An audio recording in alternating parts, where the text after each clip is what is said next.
बहुत ही इम्पोर्टेंट विषय को लेकर हमारे बीच में आज हमारे leader of opposition Jammu Kashmir assembly Shri Sunil Sharma ji, जो कि हमारे प्रदेश के महामंत्री भी हैं, उनके साथ में श्यामलाल शर्मा जी हमारे प्रदेश के उपाध्यक्ष और एमएलए डॉक्टर नरेंद्र सिंह जी, जो कि हमारे राष्ट्रीय सचिव हैं और एमएलए, और साथ में हमारे प्रदेश के प्रवक्ता एडवोकेट पठानिया जी, जो कि एमएलए हैं। जैसा कि डॉक्टर प्रदीप शर्मा जी ने कहा, आज बहुत ही एक महत्वपूर्ण विषय पे हम आपके सामने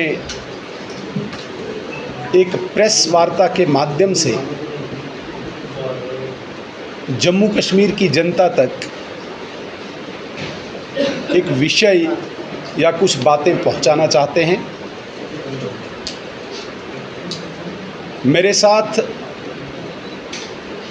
भारतीय जनता पार्टी के राष्ट्रीय सचिव और विधायक आरसपुरा डॉक्टर नरेंद्र सिंह जी, भारतीय जनता पार्टी के प्रदेश उपाध्यक्ष फॉर्मर मिनिस्टर और MLA Jammu north Shri Shyam Sharma ji, Bharatiya Janata party के स्टेट के स्पोक्सपर्सन यंग और डायनामिक लीडर हमारे MLA Udhampur east RS Pathania साहब। हम सब जानते हैं कि 22 अप्रैल को पहलगाम के बाइसरन टूरिस्ट स्पॉट पर पाकिस्तान प्रायोजित आतंकवाद ने भारत के विभिन्न राज्यों से आए हुए निर्दोष मासूम पर्यटकों को धर्म पूछकर, नाम पूछकर गोली का निशाना बनाया। मुझे लगता है कि ये मानवता का सबसे निम्न स्तर पर ये कृत्य पूरे विश्व ने देखा। ह्यूमैनिटी की इससे और गिरावट कहीं और देखने को नहीं मिली, जहां पर टेररिस्ट ने पत्नी के सामने पति को गोलियों का निशाना बनाया, बाप के सामने बेटे को, भाई के सामने भाई को, और यहां तक कहा गया कि जाओ मोदी जी को बोल दो। इस सारे पूरे घटनाक्रम को भारत सरकार ने, भारतीय सेना ने, सुरक्षा बलों ने बहुत ही गंभीरता से लिया, क्योंकि पिछले 36 वर्षों से जो आतंकवाद जम्मू कश्मीर में चल रहा है, इस 36 वर्षों के इतिहास में इस प्रकार की निर्मम बर्बरतापूर्ण ये अलग घटना थी। इसलिए भारत सरकार ने बहुत गंभीरता से लिया। और आपने देखा 6 और 7 मई की रात को भारत ने, भारतीय सेना ने, भारतीय वायुसेना ने पाकिस्तान में आतंकियों के 9 ठिकाने, जिसमें लश्कर तैयबा, जिसमें जैश मोहम्मद, जिसमें हिजबुल मुजाहिदीन के जो टेररिस्ट कैंप्स थे, उनको नष्ट किया, उनको ध्वस्त किया। और भारतीय सेना ने एक ट्वीट करके स्पष्ट कर दिया कि हमने non escalatory, non military, non civilian operation Sindoor को संपन्न तो नहीं किया लेकिन शुरू किया, जिससे हमारा मकसद केवल आतंकवादी ठिकानों को नष्ट करना था।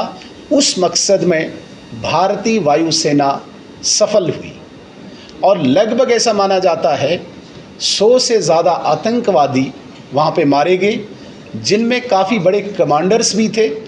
अगले दिन हमने देखा कि पाकिस्तानी सेना ने उनको जो लास्ट रिचुअल्स होते हैं उसमें शामिल होके उन्हें सलामी तक दी।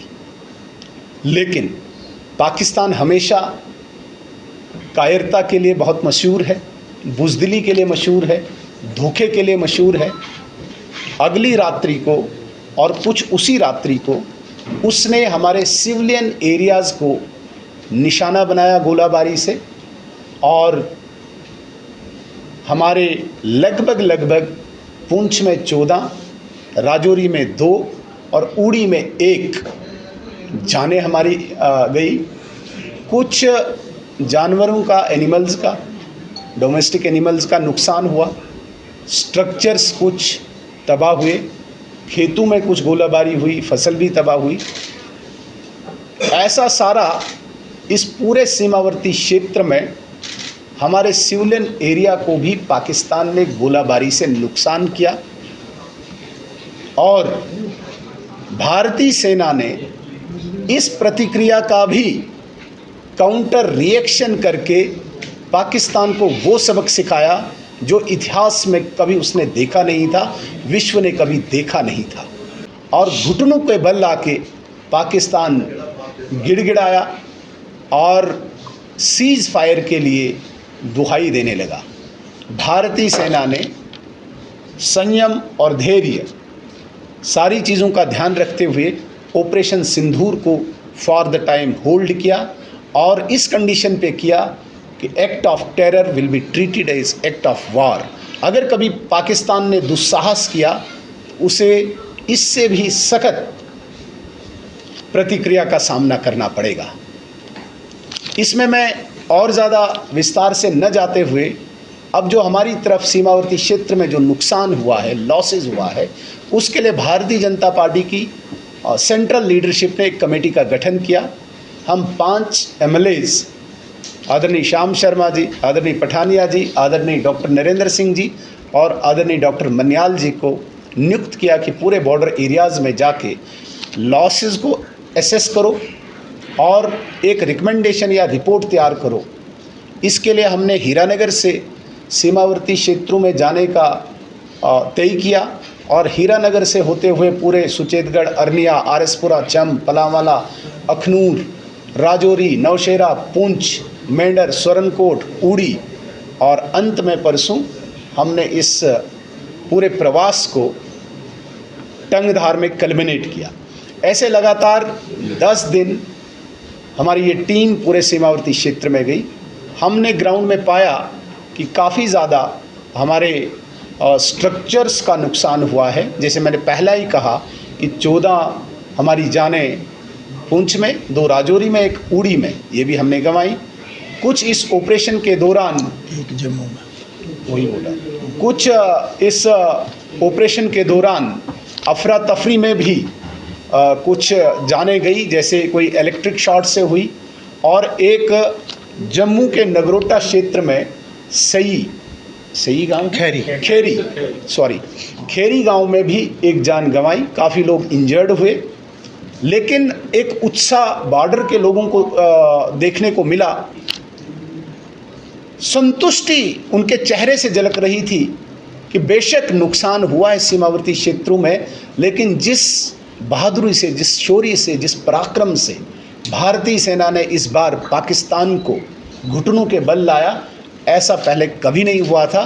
क्योंकि ये एक आतंकवादी घटना की प्रतिक्रिया थी, ये कोई युद्ध नहीं था, एक टेररिस्ट अटैक की एक रिएक्शन थी, ये वार नहीं था। इसलिए हमारे सीमावर्ती क्षेत्र के लोगों में एक उत्साह, एक खुशी देखने को मिली कि नुकसान बेशक हमें हुआ, लेकिन जो सबक इस बार पाकिस्तान को सिखाया गया उसके लिए हम भारतीय सेना को सैल्यूट करते हैं।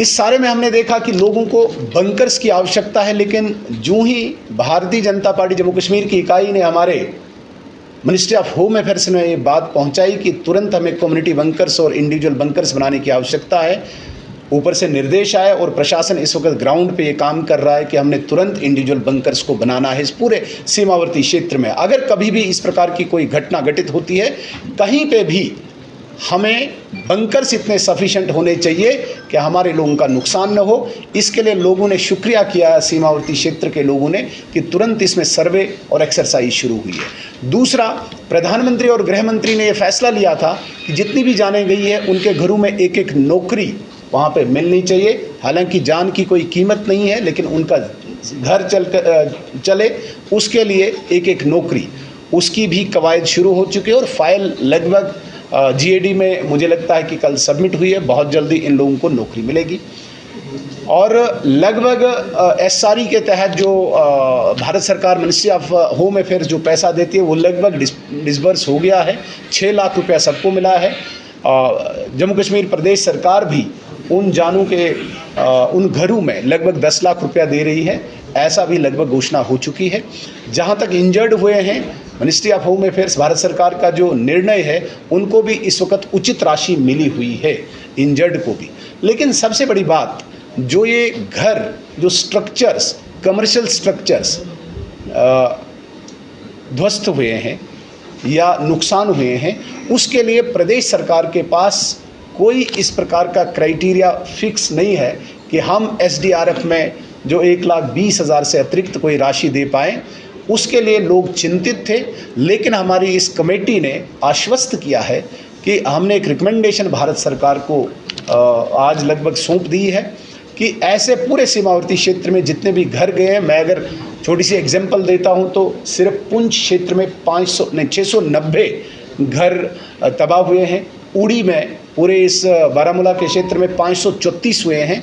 इस प्रकार से ले दे के 1,500 से 2,000 घर सारे नष्ट हुए हैं। इनके लिए भारतीय जनता पार्टी जम्मू कश्मीर की इस टीम ने, विशेषकर जो ये विधायक दल पूरे सीमावर्ती क्षेत्र में गया, हमने रिकमेंड किया भारत सरकार से कि कोई स्पेशल पैकेज देके नॉर्म्स से बाहर आके लोगों को घर बनाने के लिए उचित राशि मिले। और इन प्रिंसिपल हमें ये आश्वासन मिला है, कि एश्योरेंस मिला है भारत सरकार से कि तुरंत ही वो पैसा भी इनको डायरेक्ट बेनिफिट ट्रांसफ़र के तहत इनके अकाउंट में आएगा, ताकि ये अपना ज़िंदगी को आगे बढ़ा पाएँ। 3 चीज़ें, एक इंडिविजुअल और कम्युनिटी बंकर्स जिसकी एक्सरसाइज शुरू हुई है, उन घरों में नौकरी जिनमें जाने चली गई है उसकी प्रोसेस शुरू हो चुका है और बहुत जल्दी नौकरी मिलेगी। तीसरा, जो स्ट्रक्चर्स डैमेज हुए हैं उसके लिए जम्मू कश्मीर सरकार की तरफ से जो SDRF के तहत 1,20,000 मिल रहा है, उससे एक्स्ट्रा भारत सरकार को स्पेशल पैकेज देके लोगों का उत्साह बढ़ाए। तो मुझे लगता है कि बहुत जल्दी हमारी टीम, चूँकि हम कल उपराज्यपाल महोदय से ये सारी बात कर चुके हैं और बहुत जल्दी हम केंद्रीय नेतृत्व के साथ भी मिलेंगे। आने वाले दिनों में यदि इस प्रकार की घटना, अप्रिय घटना, कोई ऐसी अप्रीहेंशन भी है बहुत सारे लोगों को, अगर ऐसी घटना घटती है तो हमारे लोगों को कोई नुकसान न उठाना पड़े, हमारे लोगों को, सीमावर्ती क्षेत्र में रहने वाले लोगों को कोई परेशानी का सामना न करना पड़े, इसके लिए भारतीय जनता पार्टी कमिटेड है इस पूरे सीमावर्ती क्षेत्र के लिए। इतना ही मैंने आज आपके समक्ष जानकारी देनी थी। बहुत बहुत धन्यवाद।